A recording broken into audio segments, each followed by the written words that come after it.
Photo, full photo आपके घर में है? पेट्रोल बंक के पेट्रोल पंप सामने एक गुड़ी है ना, हाँ इसके ऊपर जाने का रास्ता है। दरअसल ये कोई नेचुरल पहाड़ नहीं है। लोग बिना वस्त्र के भी अभी भी धुंधला धुंधला सा है। ये इंस्टाग्राम में जाता।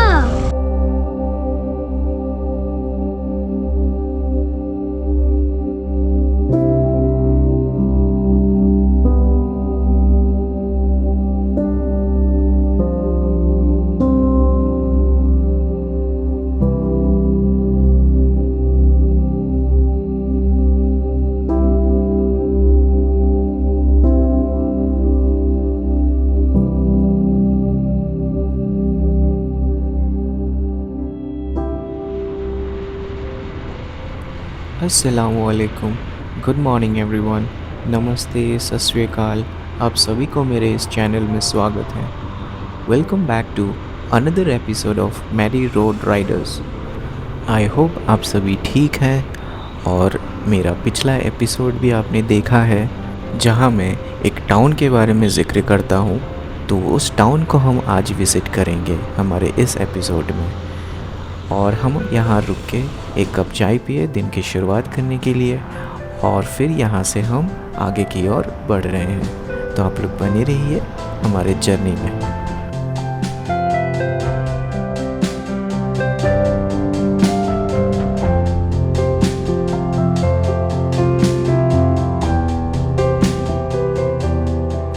तो आज का ट्रैवल हमारा लगभग 100 किलोमीटर के आसपास रहेगा। तो टू वे अगर होता है तो ऑलमोस्ट 250 किलोमीटर्स के आसपास रहेगा। और इसमें से 3 रूट है, तो हम जा रहे हैं एक रूट को लेके, वो है NH75। NE7 जो है वो एक्सप्रेस वे है, उसमें से 2 व्हीलर को अलाउड नहीं है, बाकी 4 व्हीलर आपके पास है तो उससे जा सकते हैं।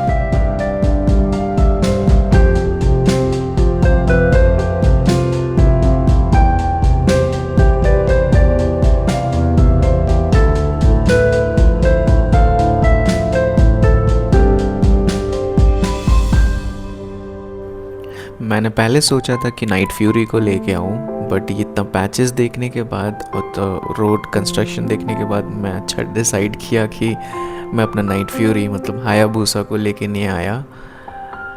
तो शुक्र है मैं अपने वेनम के साथ जा रहा हूँ, FZ।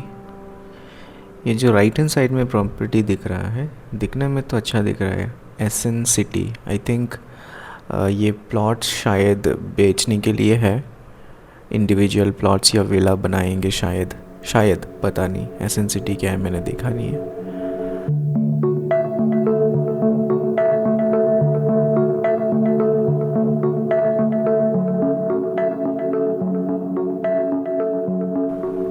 तो बंगारपेट पहुंचने के बाद तकरीबन 600 मीटर या 1 किलोमीटर के अंदर ही आपको राइट टर्न लेना होता है, जो कि KGF फॉरेस्ट रूट है। तो ये वही रूट है, क्योंकि मुझे एक्सप्लोर करना था कि वहाँ कैसा है। और जहाँ तक मैंने देखा था रास्ता ठीक ठाक है बनाया हुआ, तो अभी तो फ़िलहाल ठीक ठाक दिख रहा है, बट आगे पैचेस भी शायद हो सकता है। फिर यही रूट आपका 5 लाइट सर्कल, जो मेन इम्पॉर्टेंट जगह है, हम वहाँ पहुँचेंगे।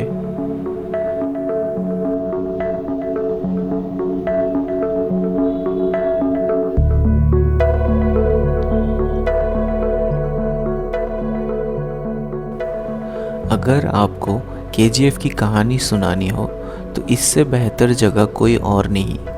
इस सर्कल का नाम यहाँ लगे 5 मर्क्यूरी लाइट्स की वजह से पड़ा। जब शिवसमुद्रा फॉल्स 1902 से जब बिजली पैदा करती थी, तब ये रोशनी सिर्फ सड़क को नहीं बल्कि पूरे माइनिंग टाउन को ही एक नया पहचान दे रही थी।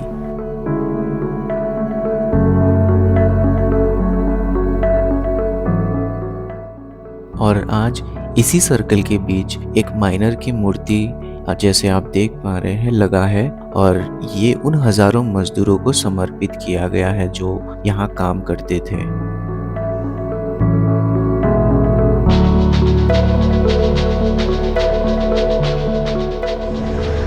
यहाँ एक और चीज़ मुझे अच्छा देखने को मिला, 5 लाइट सर्कल के यहाँ पे और वो है ऑटो स्टैंड। ये फर्स्ट इन फर्स्ट आउट है, तो यहाँ से निकलते हैं और पीछे की तरफ अगर देखेंगे तो वहाँ पे लाइन होके एक सीरियल वाइज जाते हैं और एक के बाद एक निकलता है यहाँ से।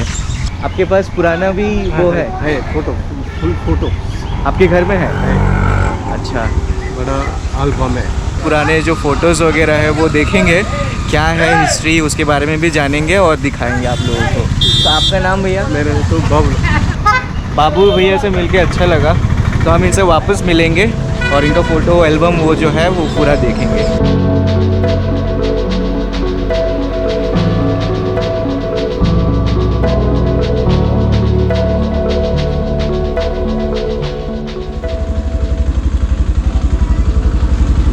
ऊपर नहीं चढ़ सकते क्या?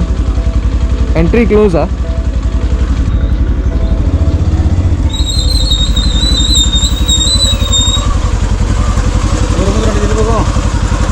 ಅಣ್ಣ शीघ्र ಬಂದ್ಬಿಟ್ಟಿದ್ಯಾ?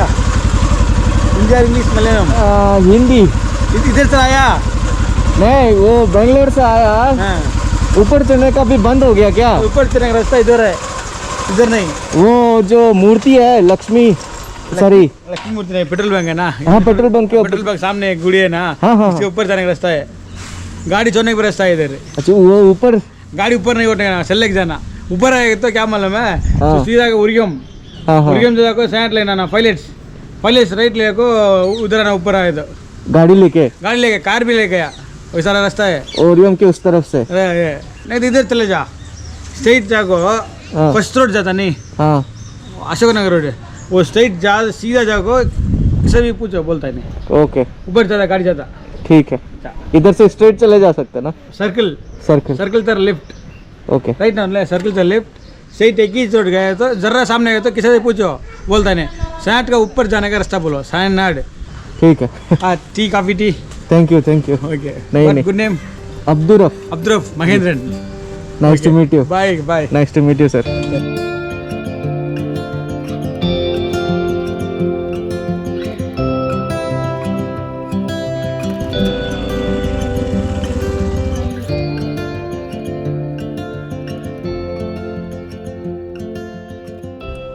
ये जो आपके सामने पीले रंग का पहाड़ जैसा दिख रहा है, दरअसल ये कोई नेचुरल पहाड़ नहीं है।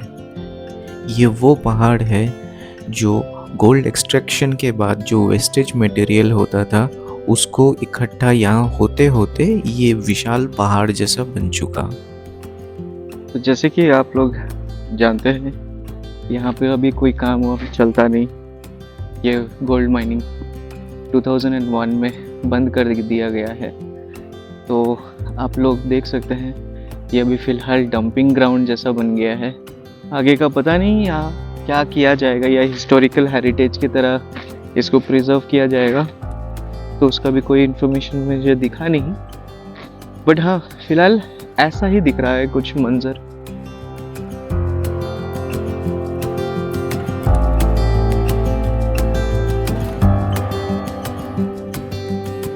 कहा जाता है कि यहाँ माइनिंग स्टार्ट हुआ 1880 under the British firm John Tylers and sons.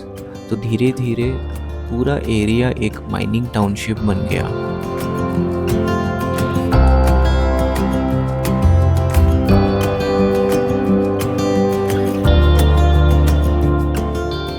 तो जैसे कि आप लोग देख पा रहे हैं, मैं काफ़ी ऊपर चढ़ गया और ऊपर चढ़ने के बाद मुझे एक नज़ारा दिखा है जो कि अभी इस बंजारे से जगह को शायद विलिंगली कैक्टस लगा के उसको डेकोरेशंस के तौर पे बनाया गया है।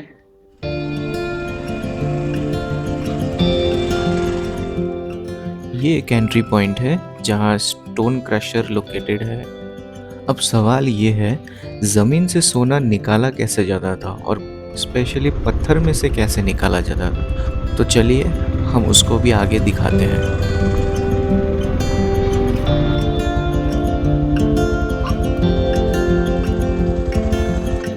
ये जो आपको शेफ्ट दिख रहा है, इसका मतलब है ये एक लिफ्ट की तरह काम करता था, जो उस दौरान जो माइनिंग वर्कर्स होते हैं वो इसी के सहारे गहराई में जाते थे ताकि वहाँ से स्टोन को निकाल सके, पत्थर को निकाल सके जिसमें गोल्ड है।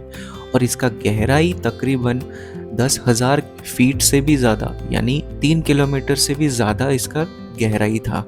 और उस दौरान इतनी गर्मी होती थी 45 डिग्री सेल्सियस के आसपास, जिसके कारण लोग बिना वस्त्र के भी वहाँ काम करते थे।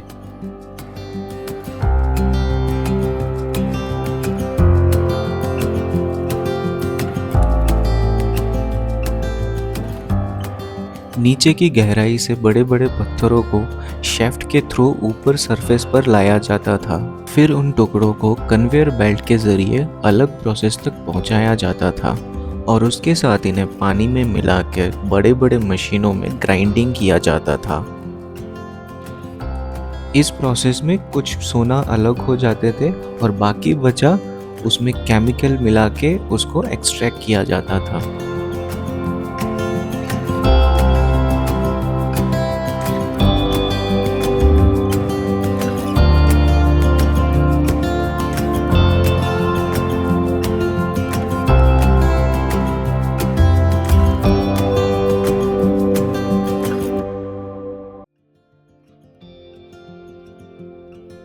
तो चलिए अब हम जानने की कोशिश करते हैं KGF को लिटिल इंग्लैंड क्यों कहा जाता था। उससे पहले हम देखने की कोशिश करेंगे पुराने ज़माने में सिटी कैसा था और अब के ज़माने में कैसा है। हो सके तो हम कोशिश करेंगे किसी लोकल से भी बात करने का। तो अभी हम यहाँ पे आए हैं एक अंकल के घर। तो ये ग्रैंडपा बोल सकते हैं। तो ये बहुत ओल्डेस्ट है, तो जिन्होंने यहाँ पे काम भी किया था, तो उनसे हम वार्तालाप करेंगे अभी और जानेंगे इनका मकसद क्या है। நம்ம டாட்டா நம்ம ஃபாதரு நான் எல்லாம் 4 ஜெனரேஷனாக இன்றைக்கி இங்கே வேலை செய்கிறோம். நம்மளுடைய குடியாட்டம் வேலூர் வேலூர் குடியாட்டம்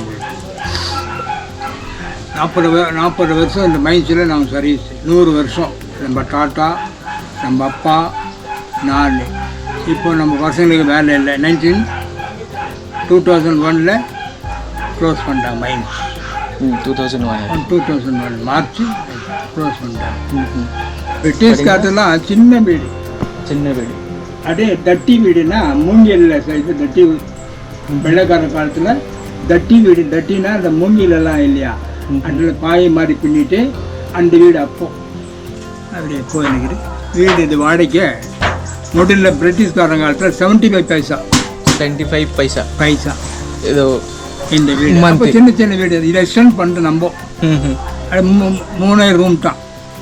ஒன்று பாத்ரூம், கிச்சனில் ஒன்று பாத்ரூம் மாதிரி.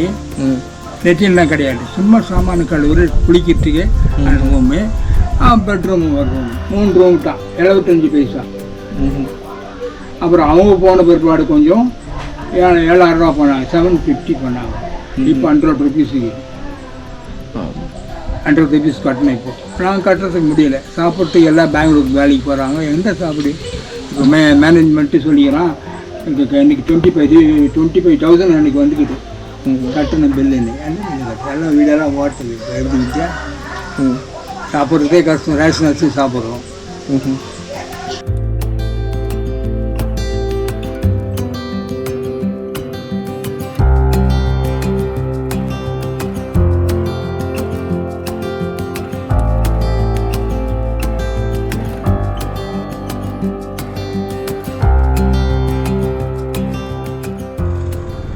तो हम पहुंच गए एक इमारत को देखने जो उस दौरान बनाया गया था।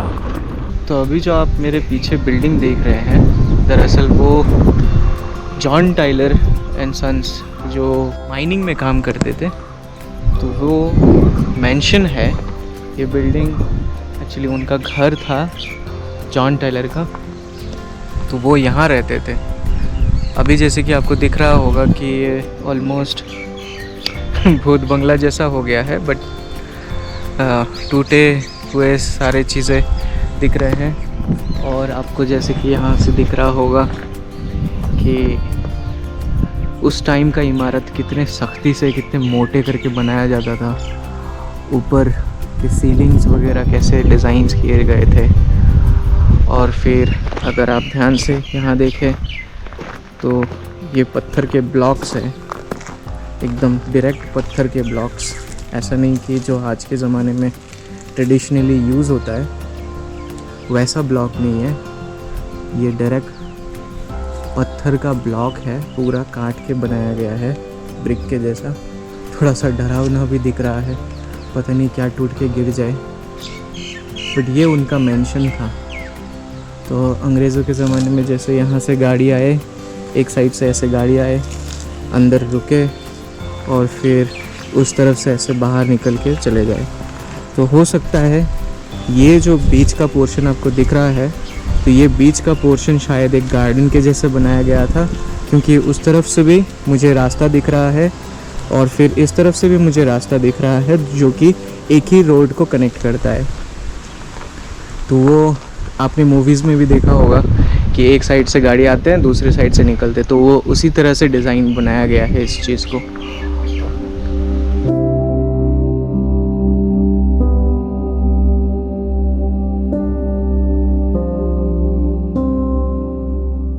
जॉन टेलर जाने के बाद शायद यहाँ पे BGL उन्होंने या फिर गवर्नमेंट ने शायद इसको एलोकेट किया स्वर्ण भूमि SC/ST वेलफेयर ट्रस्ट को, जो कि यहाँ पे दिख रहा है आपको थोड़ा सा, अभी भी धुंधला धुंधला सा है।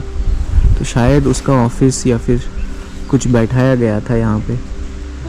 खैर अभी तो बंजारा सा है, सब टूटा हुआ है।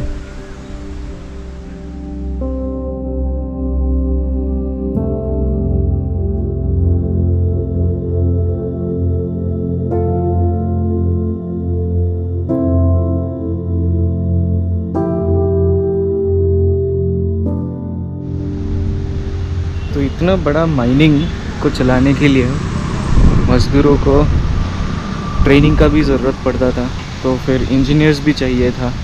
तो ये है वो स्कूल ऑफ माइंस जो 1951 यानी कि 1991 में स्थापित किया गया है। तो ये स्कूल लगभग 25 एकड़ ज़मीन में फैला हुआ है, जो कि अभी under Bharat gold mine limited है, BGML उसके अंडर में है।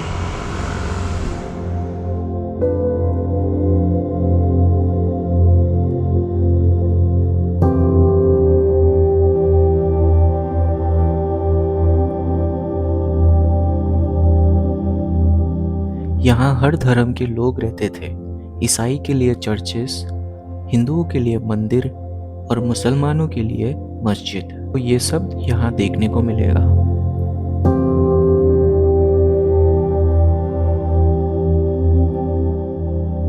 तो चलिए अब यहाँ से निकल के आपको KGF में और भी हिस्टोरिकल साइट्स एक्सप्लोर करके दिखाते हैं।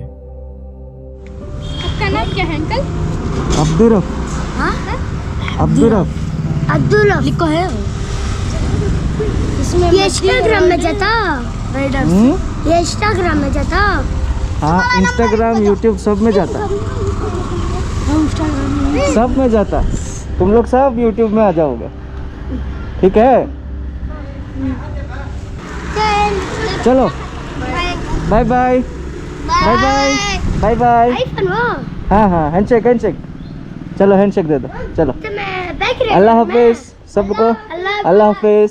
मस्जिद से निकलते ही ये सारे बच्चे मुझसे मिलने आए।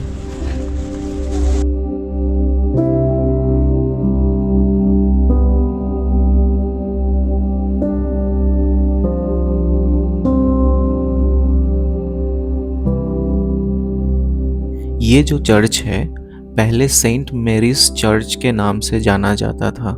1952 के रॉक ब्लास्ट में ये पूरी तरह से डिस्ट्रॉय हो गया और फिर 1953 में इसको दोबारा बनाया गया और इसका नाम पड़ा आवर लेडी ऑफ विक्टोरिस। तो ये उस ज़माने का सबसे पुराना चर्च में से एक है।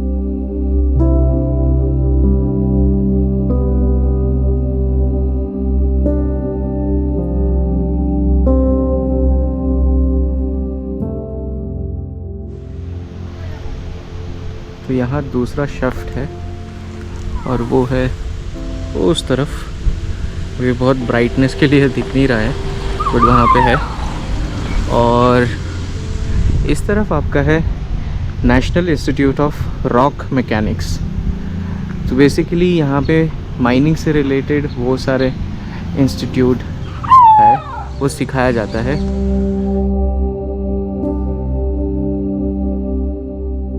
यहाँ से अंदर जाने का हमें परमिशन नहीं है बट यहाँ आज भी सिक्योरिटी गार्ड्स हैं। अब आपके जहन में एक सवाल आता होगा कि इतना सारा सोना निकालने के बाद ब्रिटिश कैसे लेके जाते थे। तो चलिए आपको वो दिखाते हैं अभी। किसी भी माइनिंग ऑपरेशंस के लिए ट्रांसपोर्टेशन बहुत इम्पॉर्टेंट होता है, क्योंकि ट्रांसपोर्टेशन के बिना पूरा ऑपरेशंस अधूरा रह जाता है। और केजीएफ में भी 1894 में रेलवे लाइन बिछाई गई और गाइम रेलवे स्टेशन उनमें से एक है। इस रेलवे का यूज़ सिर्फ लोगों के लिए नहीं, माइनिंग मशीनरी और ज़रूरी सामान ट्रांसपोर्टेशन के लिए भी करा जाता था। और ऐसा भी माना जाता है कि केजीएफ में से 800 से 900 टन सोना निकाला जाता था।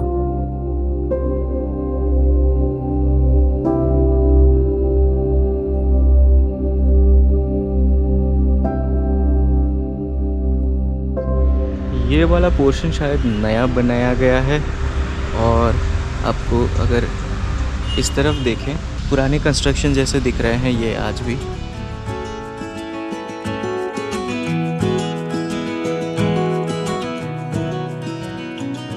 जैसे कि आपने ये पूरा सफ़र देखा, English style bungalows, churches, clubs, railways और कॉलोनियल सेटअप, इसी वजह से इसका नाम लिटिल इंग्लैंड पड़ा। तो शाम होने को है अभी, लगभग थोड़ा बहुत बारिश होने का भी चांसेस है। ये ब्लॉग आपको अच्छा लगा, कुछ इन्फॉर्मेटिव मिला, कुछ सीखने को मिला या कुछ जानकारी मिला, please subscribe and share the channel. अगर अच्छा लगा हो तो प्लीज़ डू कमेंट। तब तक के लिए अल्लाह हाफिज़ and keep watching Maddy road Riders.